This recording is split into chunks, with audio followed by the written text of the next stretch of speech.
A sleepover with friends had a horrific ending. In order to survive, a young girl, not yet a teenager, had to run for her life. The next battle came when she was determined to catch a killer, knowing that every time she spoke, her damaged vocal cords halted her from saying a word. The solving of this case led to the unraveling of wrongfully convicted killers and to confessions of murders unsolved for decades, all because of one girl who fought to live. You are such a genuine gem. Thank you for clicking on my video. I'm Brooke Makenna, and today's case is another incredible survivor story and a girl that just absolutely blows my mind and is so incredibly inspiring. But before we get into it, I wanted to let you guys know that the company where I get almost all of my jewelry from is having an amazing Valentine's Day sale. You can now get buy one and get one 50% off at Ana Luisa. So thank you to Ana Luisa for sponsoring. They are seriously what I wear all the time. You guys are constantly asking me. They are pieces that truly stand the test of time. I wear them to exercise, in the shower, to bed, and they've never tarnished on me at all. Great quality. They're unique pieces. There's delicate pieces. There's more intricate pieces like this little snake ring. It's for all ages. I mean, I wear the jewelry, my mom wears the jewelry, and she loves it too. And you can also rest assured that the company is actually a good company because it is carbon neutral and they do their best to help save the planet. If you're in the US, you can actually get free shipping, but there is international shipping if you are not. Ana Luisa will always just be where I go for my staples, and so I wanted to let you guys know that you can get into the Valentine's Day sale with my link down below, or if you're watching this after Valentine's Day, I have a 20% off with the code McKenna20. Now let's get back to the story.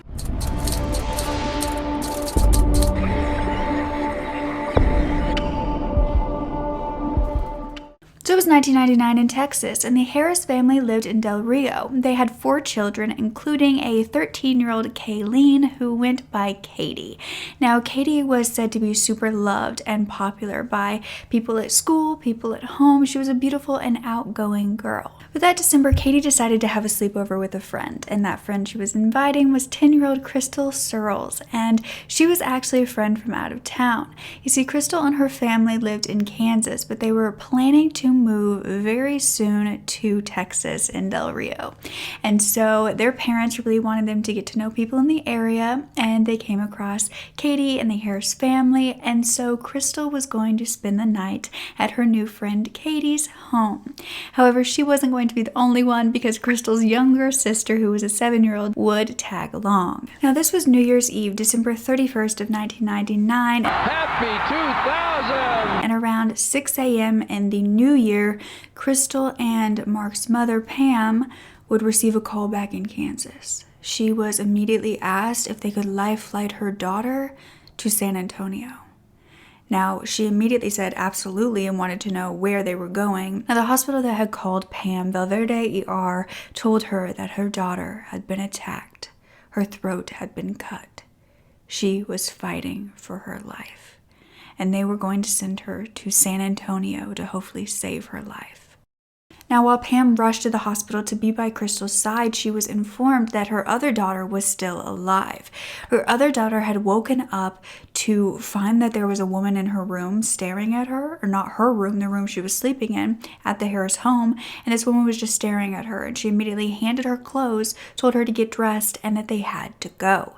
But when they were leaving, this little 7-year-old saw streams of blood on the walls leaving this house, outside the house, and all the way down the street. At the time, of course, the 7-year-old was not told what was happening, but she would later say that she knew it was bad because everyone was crying and frantic. Now, Krystal's 7-year-old sister would say that before they all went to bed that night, her older sister had told her that she did not want her in the room with them. They had bunk beds that Krystal and Katie were going to sleep in, and Krystal said, "You have to sleep in the other room," which was basically across the hall, in a separate room that she would be sleeping in alone. So this little sister was upset. She went to sleep in this other room. She said that she laid there fuming for hours because she just wanted to join the fun. However, sometime during that night, that fun had turned to horror because her sister was now in a hospital bed with tubes down her throat, unable to breathe for herself. Her mother, Pam, was informed that her trachea had been cut and her vocal cords had been damaged, meaning that Krystal couldn't speak. It all started for investigators around 5:30 that morning when Texas Ranger Johnny Allen was the first to arrive at the crime scene, and he found that it was extremely gruesome. I won't go into detail, but he found 13-year-old Katie's body on the floor in that bedroom. There was blood everywhere, and he also knew that another little girl was being rushed out of the home, and another girl was in the hospital clinging to life. He said this is one of the worst crimes he had ever seen. And back in the hospital, Pam was saying that her daughter looked like a baby in that huge hospital bed. And Krystal couldn't speak, but she was conscious. So she was able to communicate through things like pen and paper. And she was being asked by her mother, are you okay? She was being informed that they were there for her. But the only thing that Krystal wanted to talk about was if Katie was okay. Now, Krystal would go in for surgery and they would fix her vocal cords. And as soon as she was out, before she could even fully heal, she was more than ready to help find her attacker and the man she would be told killed her best friend. Because her mother did not want to tell her that Katie hadn't made it, but they knew eventually they would have to. Krystal was claiming now that she could speak that they had stayed up pretty late into that night doing normal sleepover activities, and once they eventually fell asleep, she was on the top bunk, Katie was on the bottom. She would wake up in the middle of the night to screaming. From the top bunk, Krystal looked down to where Katie was supposed to be sleeping and saw an unknown man.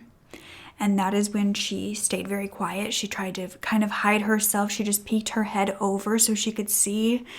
But this 10-year-old girl watched as this man put a knife to her 13-year-old friend's throat and cut it.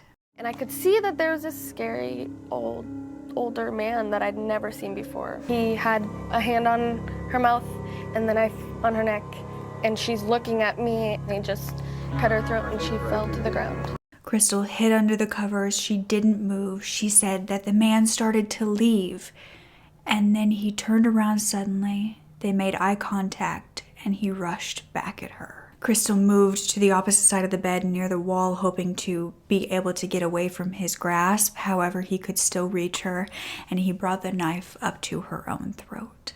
And he noticed that I was there, and he didn't hesitate at all. Just shut the door, came right back towards me with the knife. The only thing that he said is, move your hands, because I had him up here, and he reached over the top bunk and cut my neck. He then turned off the light, shut the door, and left the room, but she didn't know if he left the home. Eventually, with her own possibly deadly injury, she crawled from where she was on that bed down to where her best friend was laying to be next to her. Krystal would say that Katie was alive at this point, but she was choking, she was making gasping noises, and young Krystal had no idea how to help. But she was trying to tell her that everything was going to be okay and no sounds were coming out. Instead, the 10-year-old rubbed Katie's back until no more sounds came. She had stayed by her side as her friend had passed away. And then it dawned on her that she had to get up and do something to save herself. She said she told herself, you got to get out of here, get up, come on, go, don't lay here, go. She then began to walk outside of the room, through the home, out the door, and down the street. She was still bleeding. She was barefoot. She was in pajamas. She said it was dark, but she saw a light down the street in the distance. And this wasn't just a neighbor in the suburb, which is right next door. This was about a quarter-mile walk that Krystal had to make.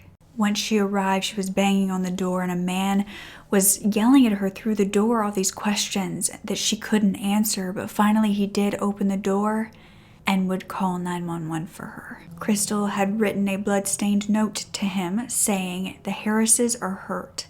Please tell them to hurry. She then wrote, my neck needs help. Will I live? Her mother was very worried that she was going to be pushed too far, being asked to tell what happened that night, but she was more than ready to tell them everything. And so a forensic artist was brought to the university hospital to work on the sketch of this man that she had seen. And she had said that he had dark, scruffy-looking hair with a bushy beard that took over his face and dark, mean eyes. She described it in detail to this artist. And after entering this picture in the database, investigators put together a lineup of similar-looking men to bring to her. They showed Krystal this lineup and asked her to put a finger on the man who had done this to them. And she was flipping through, and then her eyes went back to a picture, and she immediately put her finger on a man. This was 35-year-old Tommy Lynn Sells, and investigators immediately rushed back to Del Rio, where Tommy lived, and knocked on his front door.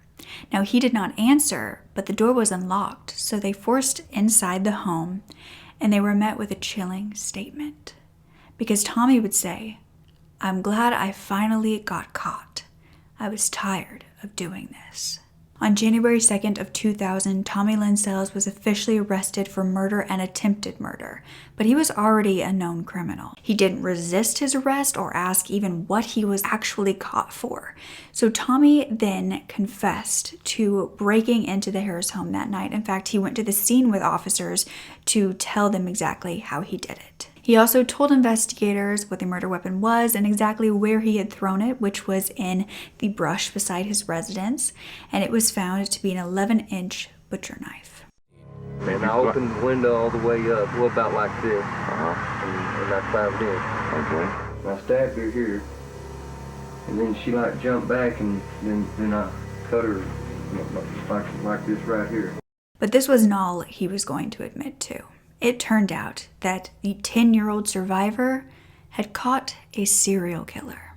In fact, on his way to jail, he had told the officers, "I guess you want to know about the other murders." Meanwhile, Krystal was struggling to heal both physically and emotionally and mentally, and on a walk that she had had around the hospital, she saw her reflection for the first time in a water fountain, and she began to break down seeing her state. Her mother, Pam, was trying to comfort her, saying that, the suspect was caught. If this never happened, he could have gone on to hurt many more people.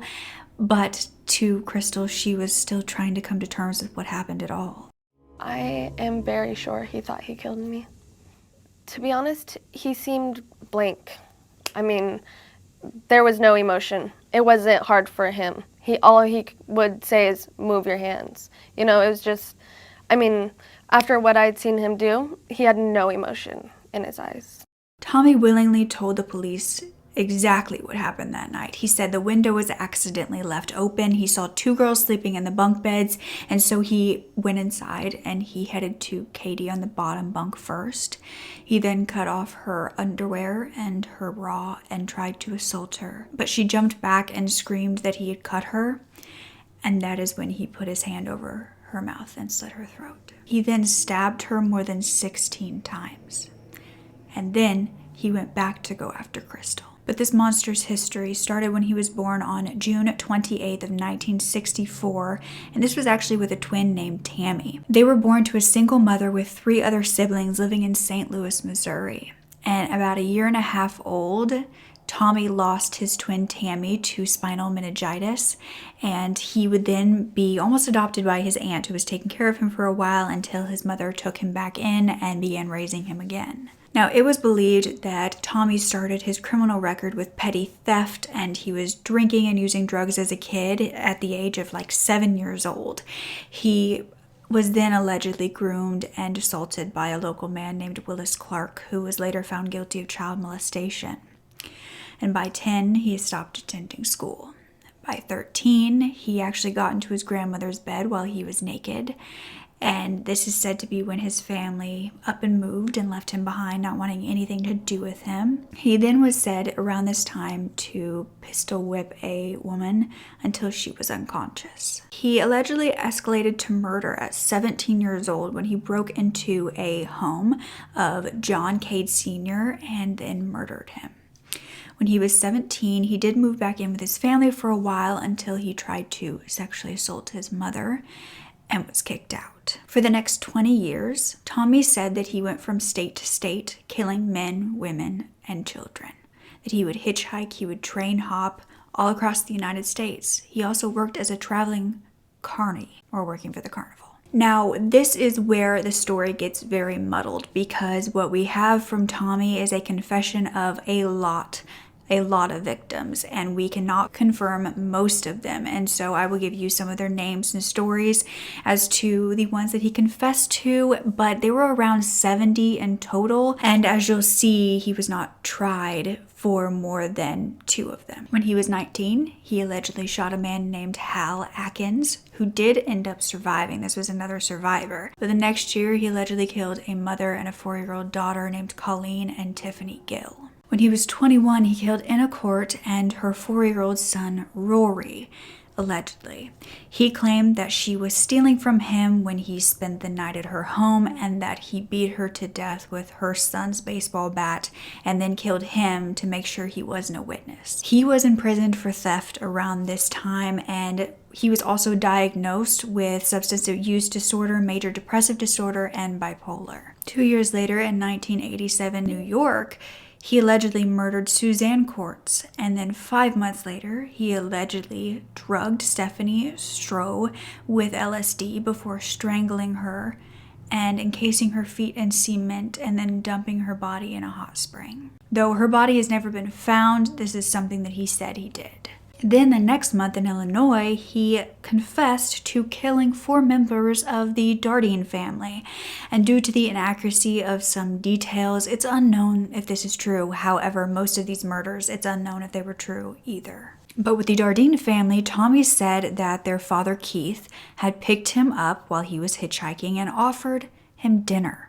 But when he arrived at the home, he shot Keith in the head and then cut off his privates, and he bludgeoned his son to death. And then he started beating Keith's wife, who was pregnant at the time, and she was beaten so severely that she went into labor and gave birth to their daughter. She was then killed, as well as their newborn daughter.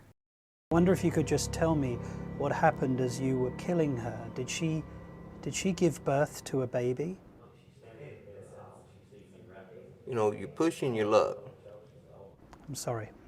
Let's not get into blood and guts, because that's what you're trying to get into. His descriptions are so brutal that I won't go into more. In 1991, he allegedly killed a woman named Teresa and her 5-year-old daughter in Florida. And then the next year, he allegedly would rape and stab a woman named Fabian Witherspoon 18 times, but she survived. She was offering him a meal and a place to stay because he was homeless. And she would end up getting out of that situation. She went to police, and because of this, Tommy would spend the next 5 years in prison. Though this did not stop him or reform him, because this same year he was released, he allegedly murdered 10-year-old Joel Kirkpatrick in Illinois. And it was actually found that his mother, who was Julie Ray Harper, had been convicted of her son's murder and had been in prison until Tommy came forward. Tommy said that the mother had been rude to him at a store, so he followed her home and murdered her son to get back at her. She has been since released from prison. Tommy would also confess to 2 days after Joel's murder, murdering a 13-year-old named Stephanie Mahoney in Missouri. 2 years later, in 1999, the same year of Katie's murder and Krystal's attack, he allegedly killed many more people. This was Deborah Harris and her 8-year-old daughter named Embria Halliburton. And then 14 days after that, he allegedly murdered 9-year-old Mary Beatrice Perez in Texas. A month later, he allegedly murdered 14-year-old Haley McCone, who was strangled in Kentucky. 2 months later, in July, he allegedly killed 14-year-old Bobby Lynn Wolford in Oklahoma. But it would only be 5 months after that he entered that Harris home. And this would be his worst decision yet, because one of his victims would help him get caught. Now, like I said, Tommy confessed up to 70 murders, but it is believed to be confirmed that Tommy actually killed around 22, though some investigators strongly speculate that there are more victims, and others say that he was just working the system, trying to confess to murders he didn't commit. But he deemed himself the coast-to-coast killer, and he said that his father had once told him, "Dead men tell no tales." It was believed that his MO was targeting random victims in a variety of ways, which was strange for a serial killer and made him very hard to catch. I was raised to do time. I wasn't raised to live out there in that world. When people enter my life, they get hurt. When you look at me, you know what hate is, because I don't know what love is. Two words I don't like to use is love and sorry, because I'm about hate. It was then found that Tommy Sells had a connection to the Harris family. He actually knew their father, Terry, from church and had become friends with them, had even been over to the home. And it was believed that he had specifically gone to the home to attack Katie that night and sexually assault her. Now, it's quite speculated upon whether the parents of the Harris family and their other 3 children were there that night. Tommy has said that he thought about going through the home and killing the other 6 people inside, who would have been the mom, dad, 3 siblings, and then Krystal's sister. However, there are some that say nobody else was in the home, and there have been others that said that Krystal thought that everybody was dead, which is why she ran to get help somewhere else.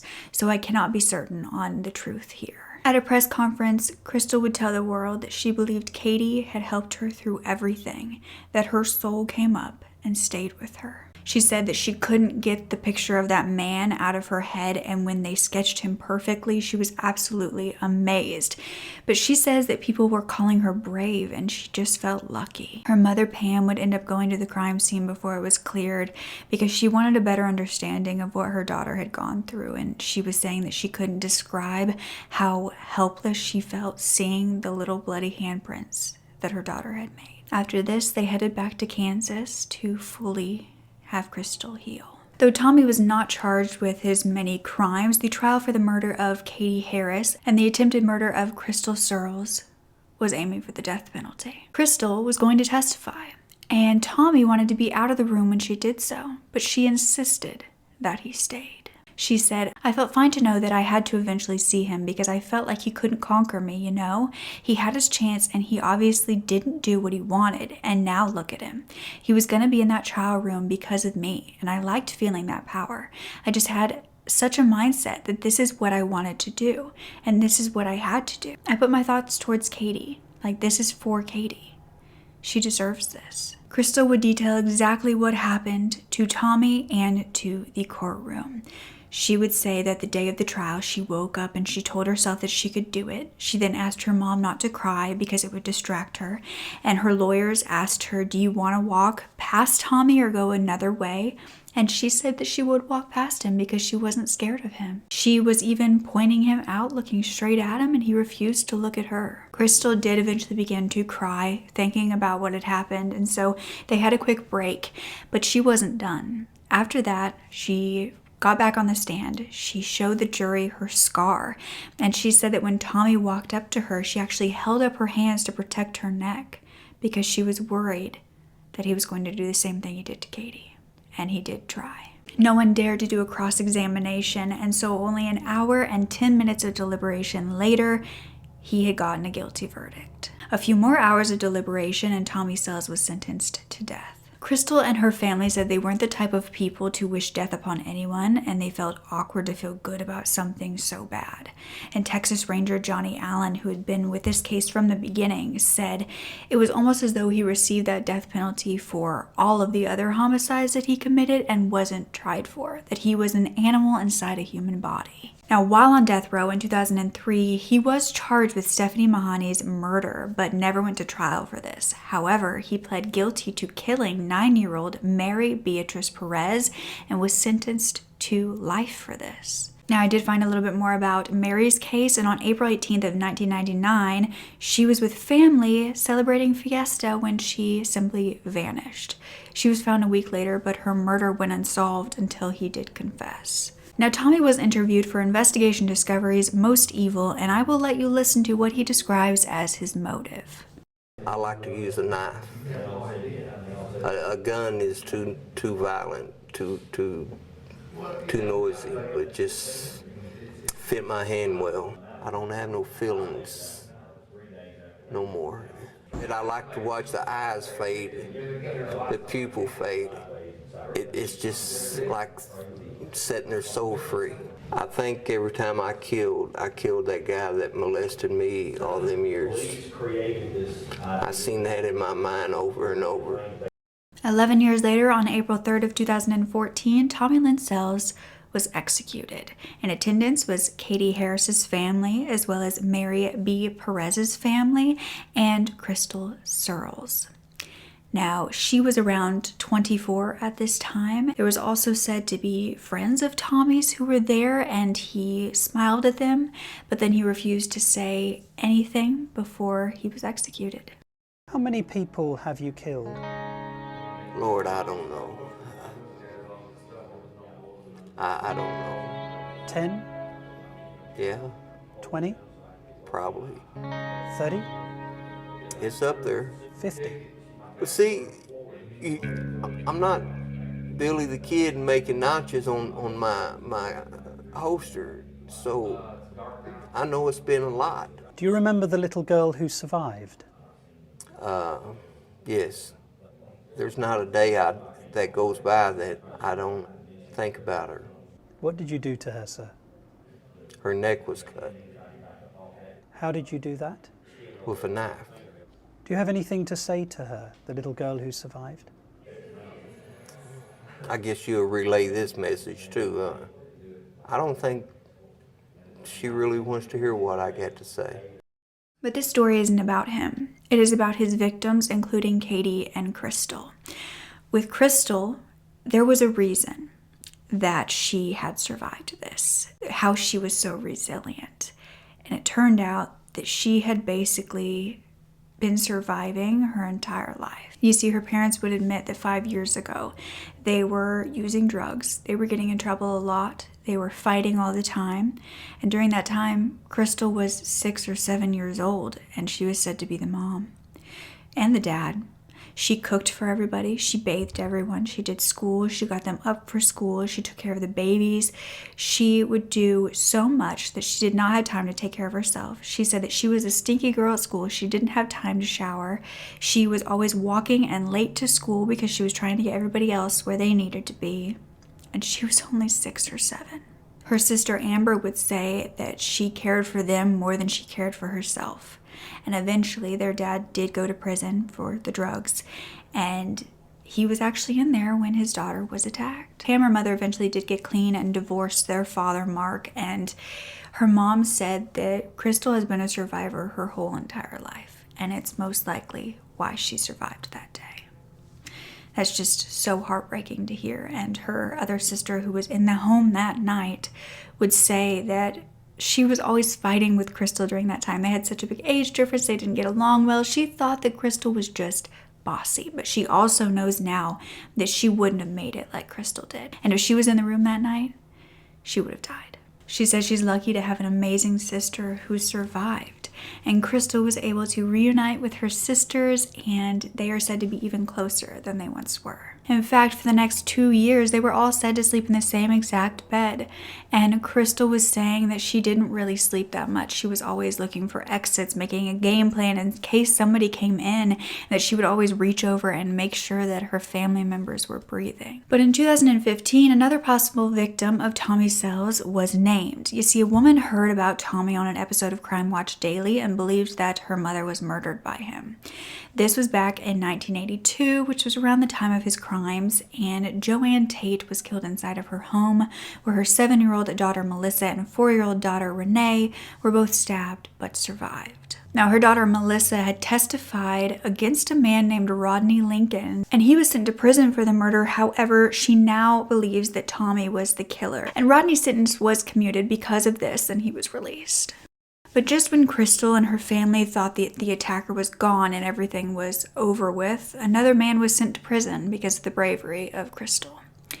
This was a man named Alvin Willis George, who began to cyberstalk Krystal and her sisters, and he sent them images of that crime scene and began to threaten to rape and kill them. He said, "It's only a matter of time before I murder you, so hug your family tight." He was caught and sentenced to 4 years. Now in 2021, another survivor whom we spoke of, Fabian Witherspoon, actually went on the A&E I Survived. I remember just looking at that duck and thinking, that's your only weapon, use it. Started hitting him over the head with the duck until there was nothing left in my hand but the beak, and he was still standing there. Many years later, Krystal's sisters still say that she's like a second mom to them, and in her 20s she was living in Idaho. She had forgiven her father and was actually living with him, saving some money for college, and she said that she was just lucky and happy to be here. She said it took her a long time to realize that Tommy did his fair share to deserve what he got. She said, I don't ever think about Tommy Lynn Sells. I don't ever give him the time of day. He's dead to me. It makes me really thankful. That's what he did. He did never bring me down at all.